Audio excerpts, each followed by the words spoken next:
Hello students, आज आपका 7 जो चैप्टर है वो है ईश्वरनी योजना।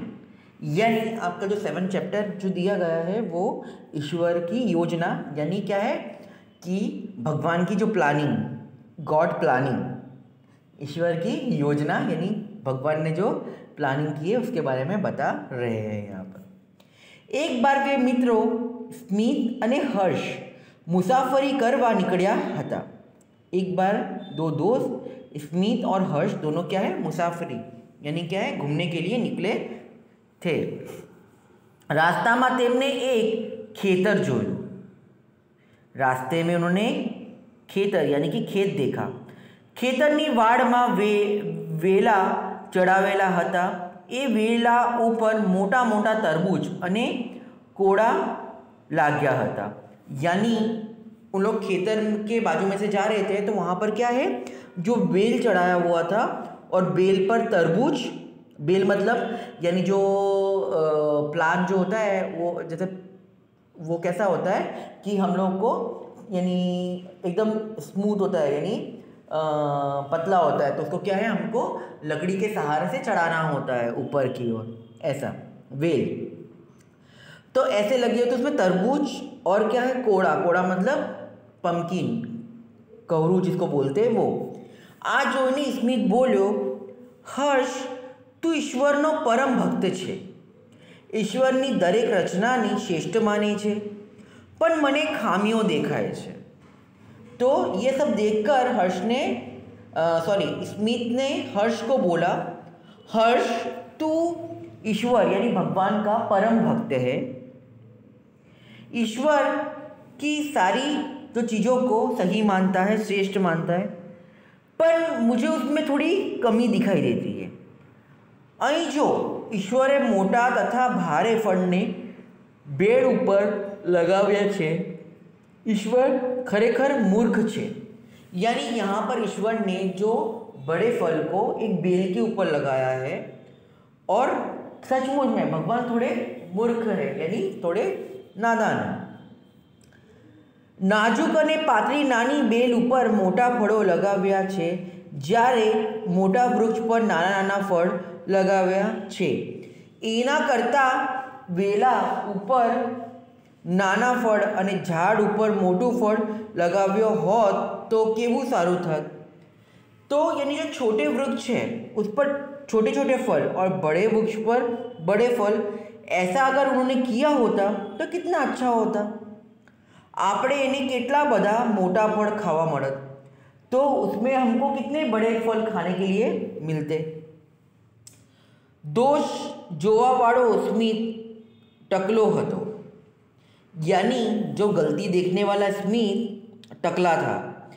सूर्य की गर्मी थी हैरान थई लेने हर्ष ने कह्यु, मित्र आ विशाल आंबाना डाળ नीचे आराम करिए। उन्होंने सूर्य की गर्मी से उसका क्या सर क्या है, तप रहा था, इसलिए उसने क्या बोला हर्ष को कि चलो हम इस आंबा यानी आम के पेड़ के नीचे आराम करते हैं। निरांते झाड़ नीचे बेसीने बंने मित्रों बात करता था त्यारे पवनने लीधे आंबाना झाड़ परथी एक केरी तूटीने स्मितना माथा पर पड़ी। ते बोली उठ्यो, मने खूब दर्द। यानी वो लोग क्या है, शांति से बैठकर वहाँ आराम कर रहे थे। अचानक हवा के कारण एक आम टूटकर क्या है, स्मित के माथे पर गिरा और उसने बोला, मुझे बहुत दर्द हो रहा है। त्यारे हर्ष तेरे समझाता बोल्यो, आंबा पर केरी ने बदले तरबूज जेवड़ू मोटू फल होत तो आ तो तारी शी दशा थई होत। यानी आंबे के झाड़ पर अगर केरी के जगह पर तरबूज लगा होता तो आज तेरी क्या हालत होती। तारा माथा पर आटले ऊंचेथी तरबूज पड्યું होत तो तारा तो कदाच तारा आज तो 12 वागी जात। यानी इतने ऊंचे से अगर तेरे सर पे तरबूज गिरा होता तो तेरे तो 12 ही बच जाते। कदाच तू जीवतो पण न रह्यो होत, शायद तू जी भी नहीं सकता। खरेखर ईश्वर बुद्धिमान छे મૂર્ખ નહીં, આ હર્ષ તારી વાત સાચી છે, ईश्वरनी दरेक रचना श्रेष्ठ है। यानी फिर उसने बोला, खरेखर ईश्वर बुद्धिमान है, मूर्ख नहीं। हाँ हर्ष, तेरी बात सच है। મને સમજાઈ ગયું કે વાડ પરના વેલ પર તરબૂચ જેવડા ફળ હોય તો કોઈને તે ભાગવાનો ભય ન હોય। આંબા જેવા વૃક્ષ પરથી કેરી જેવા નાના ફળ નીચે પડે અને તે કોઈને વાગે તો બહુ મોટી ઈજા થાય નહીં। यानी कि अगर बेल में अगर तरबूज जैसे बड़े फल होंगे तो वो कभी गिरेंगे नहीं, तो किसी को कोई नुकसान होगा नहीं। और आम के पेड़ जैसे बड़े पेड़ से अगर आम गिरेगा तो सबकी ईजा तो नहीं, यानी छोटा फल है तो उतना लगेगा नहीं। આજથી ઈશ્વરે ઘટાદાર વિશાળ વૃક્ષને નાના ફળ આપ્યા છે, જેથી આપણા જેવા મુસાફરો અને પશુઓ પંખીઓ તેની છાયામાં શાંતિથી વિશ્રામ કરી શકે। ત્યારે હર્ષ बोले, सत्य છે। यानी भगवान ने जो इतना बड़ा पेड़ दिया है उसके कारण है कि यहाँ पर लोग और पशु पक्षी क्या है आराम कर सके और उसको छोटे फल दिए हैं। हर्ष बोला, सत्य है कि ईश्वर दरेक योजना बुद्धिपूर्वक होय छे। यानी भगवान ने जो भी कुछ बनाया है वो कुछ सोचकर ही ऐसा बनाया होगा। अज्ञानता ने कारणे आपणे बधा तेमनुं महत्व समझावा माटे असमर्थ छीए।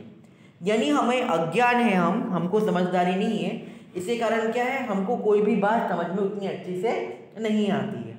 बाळ मित्रों, खरेखर आ वार्ता परथी कही शकाय कि ईश्वर जे कई करे छे ते सोना भला माटे होय छे। यानी ईश्वर जो भी करता है वो सबके भले के लिए करता है।